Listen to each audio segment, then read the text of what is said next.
I made AGR videos, someone responded to them, then I responded to that, then he responded again, and now here's my response once again, likely the final one. Anti-gravity racers are some of my favorite racing games of all time. You've literally only played 2 of them.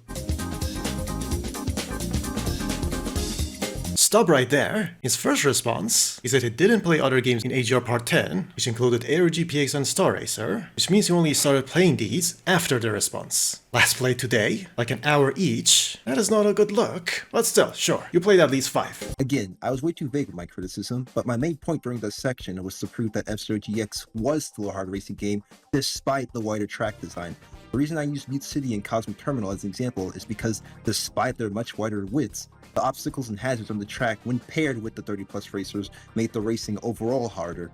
Here's some more examples. In Firefield Undulation, these humps in the road make you fly off the track if you're going too fast. F-Zero X Silence 2, undulations that make you lose grip or go off the track. In Aeropolis' Drag and Slope, you have this section where the track is literally covered by this slippery stuff, functionally making the track way less wider than what it actually seems. X had plenty of ice strips too, like Big Hand, ice in the middle, no guardrails. In Sand Ocean's Lateral Shift, you have whatever the hell this section is. Like, holy, do you see this?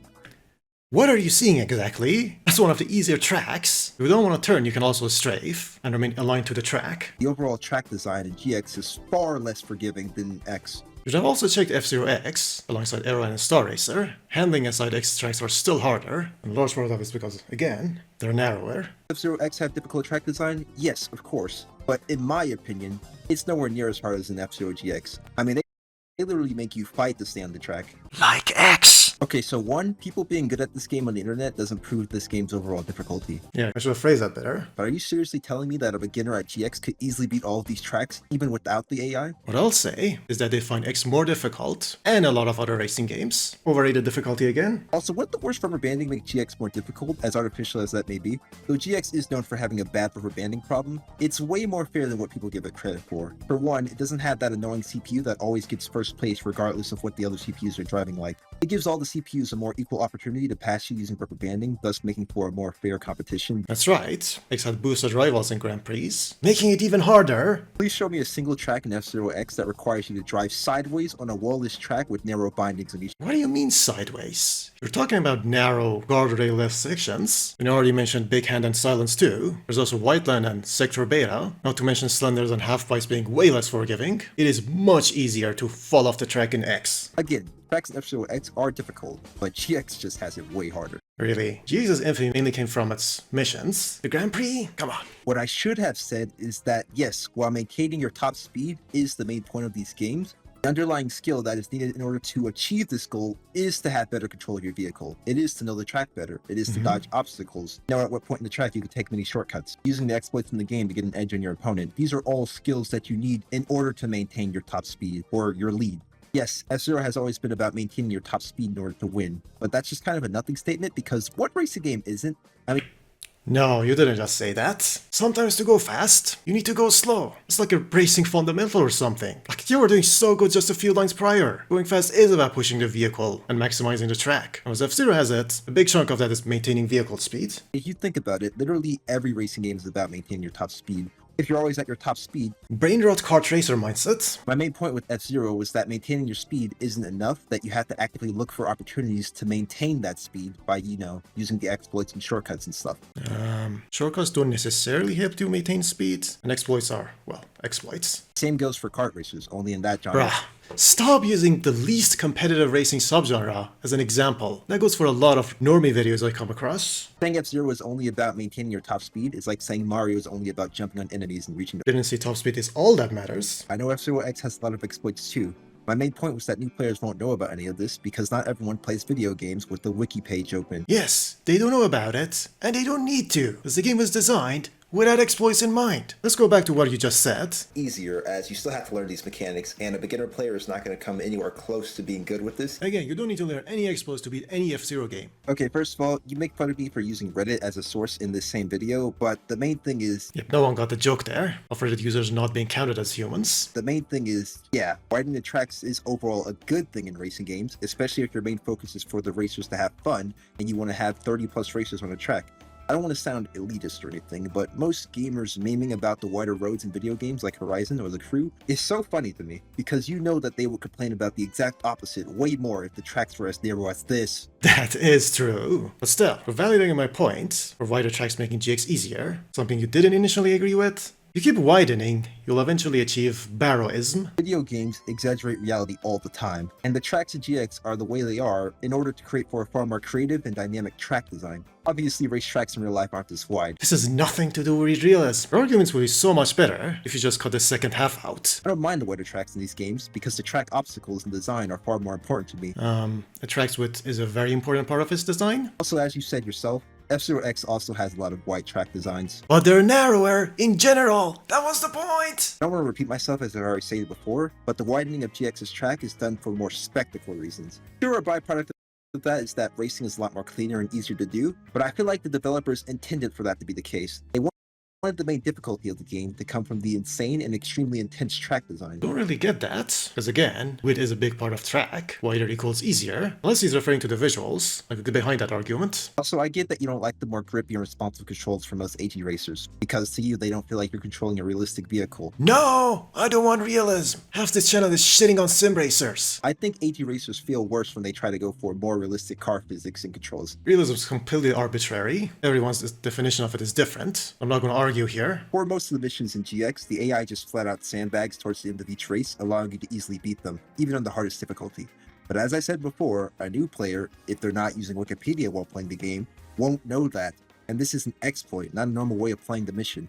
The AI is scripted to slow down. That is not an exploit. It's quite the opposite. Approaching these missions like a normal player, you'll try to keep your lead using general racing principles and not exploits. And as I said, you don't need the exploits. This is something you just have to finish the damn race to find out. Which is actually my point in the video, he doesn't show it. Sim Mission 7 became infamous not because the mission was hard or the players were bad, but because they were impatient. They gave up early and kept resetting, whereas if they just raced the entire way, they would have seen the AI would eventually slow down, and they'd win. Even if you're familiar with racing games, most players will struggle with GX. I'd say the opposite. I'd say one reason for GX's infamy that most people playing it were inexperienced with racing games. You're on a Nintendo console. Mario Kart was their only racing exposure. I'm sure, Seppi, since you're experienced at most racing games and already knew about all of the tech beforehand, it's easy for you to beat them. I actually purposefully avoided learning and using tech in my first playthrough. I'm not going to spend too much time in this section, as I mostly got the sales figures from general consensus. That's your problem. Looking at the majority instead of evidence. But more so that Seppi was downplaying its sales. I actually think it's closer to 1 million mark, as it doesn't matter what you think when the game's publisher, Nintendo, reports games they've sold over 1 million copies of, and GX has never been among them, and the fact that they only sold 100k in Japan makes 1.5 million incredibly unlikely. Maybe read the sources I screenshotted in my video. In short, we don't know for sure how much GX sold, but there's more circumstantial evidence pointing it being below 1 million than it is over 1 million. What I do find hilarious, however, is how earlier in this video and later on, you'll see him chastise me for criticizing his use of AI,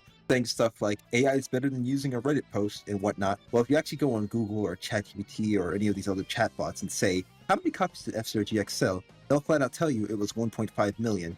Not to say that these AI chatbots have any authority on what's the truth and all, but I just find it so ironic. I guess AI chatbots aren't as accurate as you think, Seppi. That, or they're only accurate when they agree with what you're saying. I didn't say AI is reliable, but I will say it has been more reliable than you. AI knows what the correct threshold for players' choice is, while you took a random Reddit post for granted. And if you ask it for detailed sales numbers, it actually questions the credibility of the 1.5 mil figure. Your own screenshots mention 700k, and GX's lack of presence from the million sellers. So yeah, AI, as infamous as it is for being inaccurate, still did a better job than you. Okay, I should have made this point more clear in the video, but this was a joke. Okay, we're now even for jokes missed. Yes, the defense of AI art, because I can't hire an artist to make a better one. An artist would cost more than what my entire video is gonna make. Ever heard of Google Images? And pre-existing images weren't good enough. This is arguably even more confusing than if you just use a simple black chart and listed off the 5 core principles like this. Want something a bit more visual than plain text? Also, I've already talked about the realistic vehicle physics earlier, but this is a video game. You can make the car drive however you want. Also, before you say, it's not about realism, Yeah, it is not about realism. then what is it about? XF's cars do have acceleration. They can turn and steer like a vehicle. They don't have a jump feature, which is actually what defines most platformers, by the way. If it was just about moving, turning, and stopping, a lot of things would fill that criteria. Why don't you consider them vehicles, or that they have only two-dimensional control? I said they lean a lot towards not being vehicles. Is it because they don't feel weighty enough? Sort of, yeah. Momentum, inertia, hardly exists in XF. They turn too smoothly and too fast? It's not that they have a lot of grip, but they never lose it, so no concept of grip. Here you can argue they don't have realistic vehicle physics, but they do still have physics all the time. If you stretch the definition like that, every time-based game with controllable physics-based objects would be considered a racing game. Okay, I know you don't think much about story in racing games, but the reason I mentioned it is because XF Story is a lot more than just specially curated races. It has full-on 3D platforming stages in it with its own combat system, a combat system that features upgrades, combos to unlock, and other upgrades that help you during the race, unique tracks that aren't even in the regular arcade mode, and full-on animated cutscenes with their own custom music and actually interesting characters and writing. Out of all those things, only the extra tracks are racing related, and what would interest me? Even call this game early access does it a disservice because, like I said earlier, the game already has enough content to justify its asking price. I didn't when I played it, just the usual early access arguments. So we can't talk about the track where you're racing on an intergalactic space station at top speeds. Can't talk about the track where you're literally driving on a moon facility in the vacuum of space. Can't talk about the desert track where you're racing in a Star Wars inspired sky city with a full day and night cycle as you race. Or how about the track where you're racing on a turbocharged storm station? Or hell, even the track that's just an Easter egg, Mare Falls, being a 3D recreation of Luna Base from Lake's older game. There's only been 2 racing games that made me remotely care about the track's surrounding environments, and XF wasn't one of them. So yeah, don't describe vibes to me, exactly. Are you seriously using Outrun as an example of a bad running style racing game?